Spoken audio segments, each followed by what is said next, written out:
নবীজি যখন মদিনার প্রেসিডেন্ট, মদিনার বাদশাহ, মুসলিম জগতের বাদশাহ, যিনি গোটা দুনিয়াতে যার জয় জয়কার অবস্থা, আমার ভাইয়েরা মুহাম্মাদুর রাসূলুল্লাহ সাল্লাল্লাহু আলাইহি ওয়াসাল্লাম এমনি একটা দিনে, কোনো একটা দিনে নবী আমার চলে গেলেন নিজের মেয়ের বাড়িতে।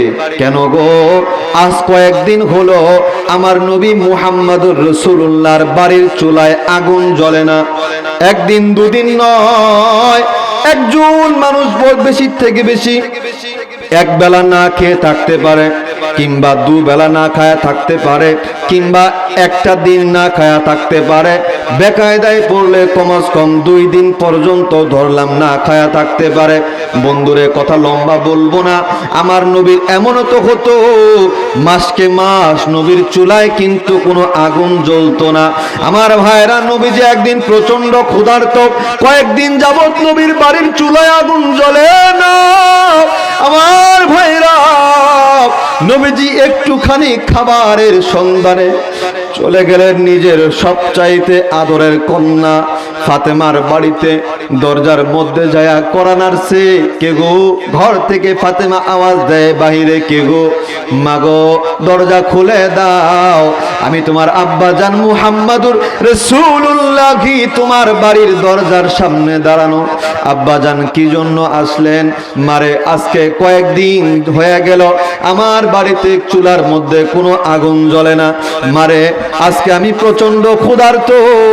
মারে, তোমার ঘর থেকে তোমার বাবার জন্য একটুখানি খাবারের ব্যবস্থা তুমি কি করতে পারো গো মা? ভিতর থেকে ফাতেমা আওয়াজ দেয়, আব্বা জান,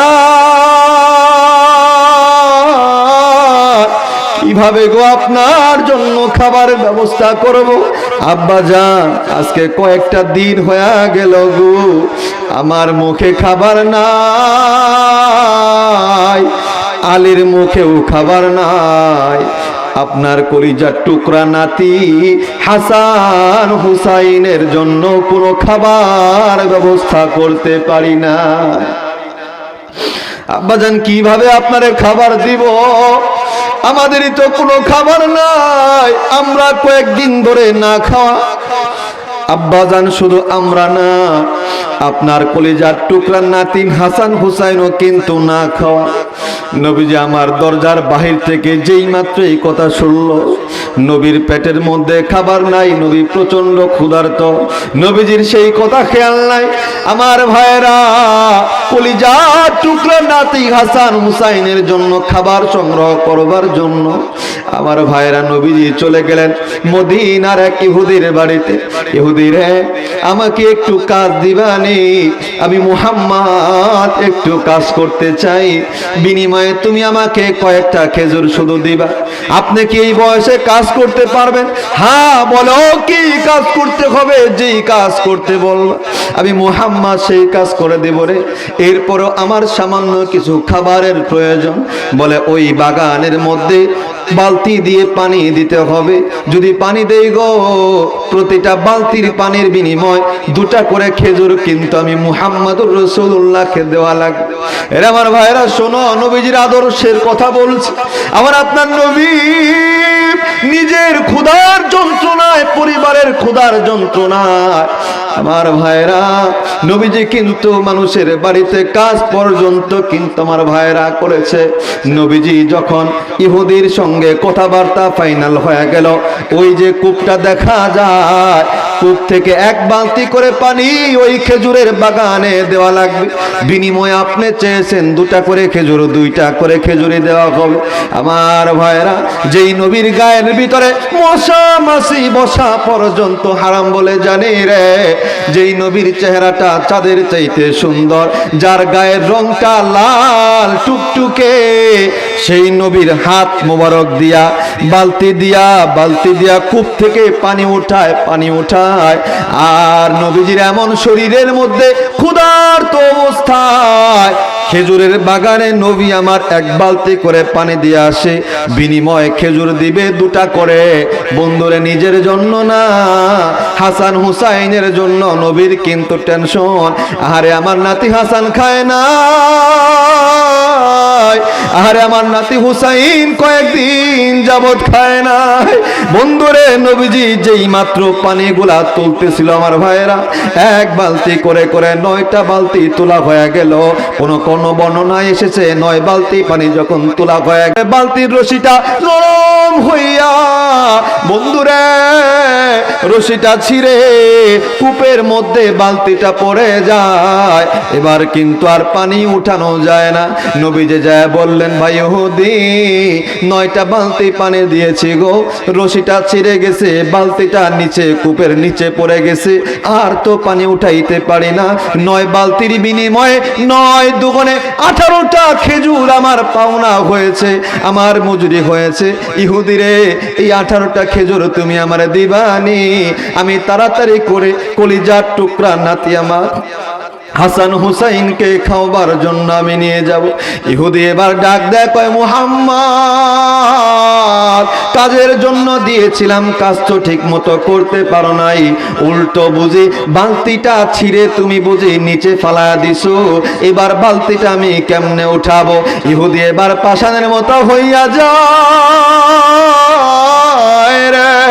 রহমতের নবীর গালের মধ্যে, গাল মোবারকের মধ্যে ইহুদি রাগান্বিত হইয়া আমার আপনার রহমতের নবীর গাল মোবারকের মধ্যে একটা থাপ্পড় লাগায়া দেয়।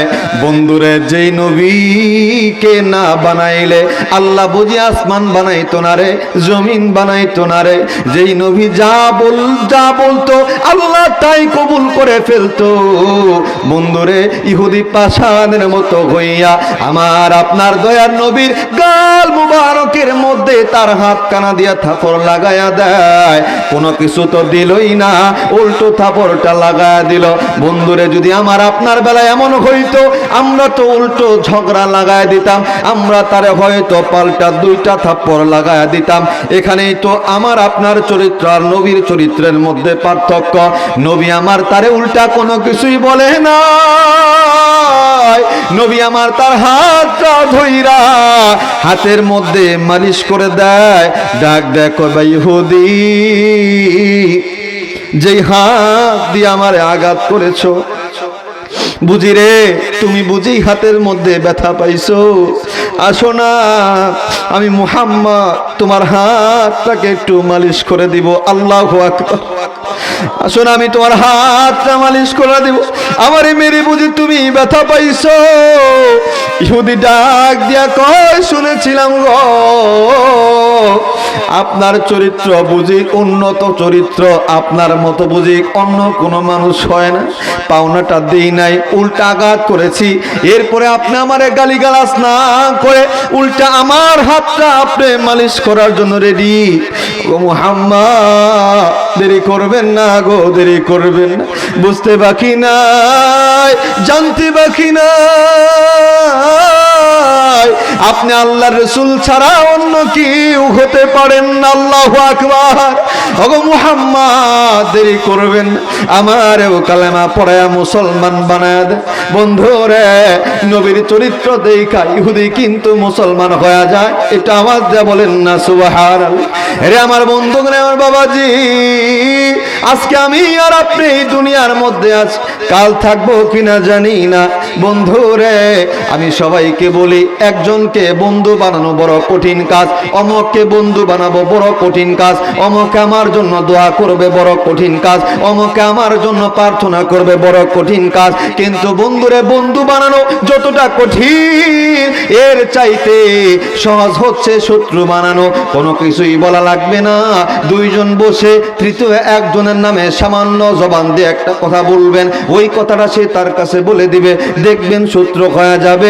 এই জন্য বাবাজি জানি না গো কার মৃত্যু যেন কখন হয়ে যায়। বন্ধুরে আজ থেকে নিয়ত করব, খাটে দিলে নিয়ত করব, আর জীবনে কোনোদিন মানুষের সঙ্গে হিংসামি করব না, শত্রুমি করব না। আমাকে যদি কেউ আঘাত করতে আসে, আমার বিরুদ্ধে যদি কেউ কোনো কথাও বলে, আমার যদি কেউ বদনাম করে, আমার বিরুদ্ধে যদি কেউ হিংসা করে, আমার নবীর চরিত্র ছিল তারে ক্ষমা করে দেওয়া। আমরা যেহেতু সেই নবীর উম্মত, নবীর জীবনী থেকে শিক্ষা নিব। আমরা আমার শত্রুকে মাফ করে দিব, আমার বিরুদ্ধে যে হিংসা করেছে তাকে মাফ করে দিব, আমার বিরুদ্ধে যে গীবত করেছে তাকে মাফ করে দিব, আমাকে যে ঠকাতে চেয়েছে তাকে মাফ করে দিব। আমার ভাইরা খোদার কসম করে বললাম, এইভাবে যদি জীবনটা গঠন করতে পারেন, আপনি মারা যাবেন গো, আপনি তো হাসতে হাসতে জান্নাতে যাবেন, আর দুনিয়ার মানুষ আপনার বিদায়ে চোখের পানিতে কিন্তু বুকটা ভাসাবে। একটু আওয়াজ দিয়ে বলেন না ঠিক না বেঠিক?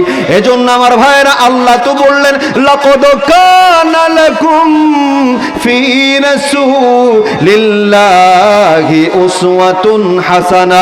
ও দুনিয়ার মানুষেরা শোনো, তোমাদের প্রত্যেকের জন্য আমার নবী মুহাম্মাদের ভিতরে উত্তম আদর্শ রাখলাম। দুনিয়ার মানুষেরা আম্মা জান আয়েশার কাছে জানতে চায়, ওগো আম্মা জান একটাবার জানায় দেন না নবীর আদর্শ কি ছিল? আম্মা জান জানায় দেয়, কানা খুলুকুহু আল কোরআন। নবীর চরিত্র যেটা সেটাই কোরআন, কোরআন যেটা সেটাই নবীর চরিত্র, কোরআন নবীর চরিত্র, নবীর চরিত্রই হলো কোরআন। কোরআন যেইভাবে চলে ওইভাবেই নবী চলেছেন। নবীর বাস্তব জীবনের নমুনা যেন কোরআন, কোরআনের বাস্তব নমুনা যেন আমার নবীজি। এই জন্য আমার ভাইয়েরা নবীর আদর্শ মানবো, কোরআনকে ভালোবাসবো, কোরআন যা বলেছে তা মানবো, কোরআনকে মুহাব্বত করব, কোরআনের মাহফিলকে মুহাব্বত করব, কোরআনের আলেমদেরকে মুহাব্বত করব, কোরআন যেই মাদ্রাসায় শিক্ষা হয় সেই মাদ্রাসাকে মুহাব্বত করব। খোদার কসম করে বলি, যদি এইভাবে আমার আপনার জীবনটা আমরা গঠন করতে পারি, যখন আপনাকে কবরে নামানো হবে, কবর থেকে যখন মানুষগুলা উঠে চলে যাবে, মুনকার নাকির যখন সওয়াল জবাব করার জন্য আসবে, নবীজিকে সামনে দাঁড় করায়া জিজ্ঞেস করবে, রে বলো মান হাদার রাজুল, এই মানুষটাকে যাকে তোমাদের মাঝে পাঠানো হয়েছিল। আপনার ভিতরে যদি নবীর আদর্শ থাকে, আপনার ভিতরে যদি নবীর চরিত্র থাকে, আপনার ভিতরে যদি নবীর এতাআত থাকে, আপনার ভিতরে যদি নবীর সুন্নত থাকে, খোদার কসম করে বললাম, আপনি সেদিন আমার নবীকে চিনবেন, নবীও স্বীকৃতি দিবে, হ্যাঁ এটা আমার উম্মত, হ্যাঁ এটা আমার উম্মত, হ্যাঁ এটা আমার উম্মত। আপনি পার পায়া যাবেন, কবরটা আপনার জন্য জান্নাত হবে, পরকাল আপনার জন্য জান্নাত নিশ্চিত হবে। চিল্লায় বলেন সুবহানাল্লাহ। পক্ষান্তরে আমি আর আপনি যদি আমার জীবনটা, আপনার জীবনটা নবীর চরিত্রে যদি গঠন করতে না পারে, রাসূল যেইভাবে বলল, নবীজি যেইভাবে বলল সেইভাবে যদি চলতে ব্যর্থ হই, সেইভাবে যদি চলতে না পারি, অমক কি বলল, তমক কি বলল, অমক গায়ক কোন পোশাক পরেছে, অমক নায়ক কোন পোশাক পরেছে, অমক সেলিব্রিটি কোন স্টাইলে চুল কেটেছে, অমকে কি বলল, তমকে কি বলল, এই তন্ত্র মন্ত্রের মাধ্যমে যদি আমি আর আপনি আমাদের জীবনটা চালাইতে থাকি, খোদার কসম করে বললাম, মৃত্যুর পরে মুনকার নাকির কবরে তো আসবে, রাসূলকে দেখানো হবে, কিন্তু আপনিও নবীকে চিনবেন না। খোদার কসম করে বলি, আপনিও নবীরে চিনবেন না। আবার কসম করে বলি, আপনি নবীরে চিনবেন না, বলতে পারবেন না এইটা আমার নবী। কসম করে বলি, নবীও বলবে না এইটা আমার উম্মত, নবীও বলবে না এইটা আমার উম্মত। কেন? আপনার মধ্যে নবীর সুন্নত নাই, আপনার ভিতরে নবীর আদর্শ নাই, তো কেমনে নবী আপনাকে নিজের পক্ষের কথা বলবে? কেমনে আপনাকে নবী নিজের উম্মত বলে পরিচয় দিবে? এই জন্য বাবা এই মুহূর্তে বিদায় নিচ্ছি।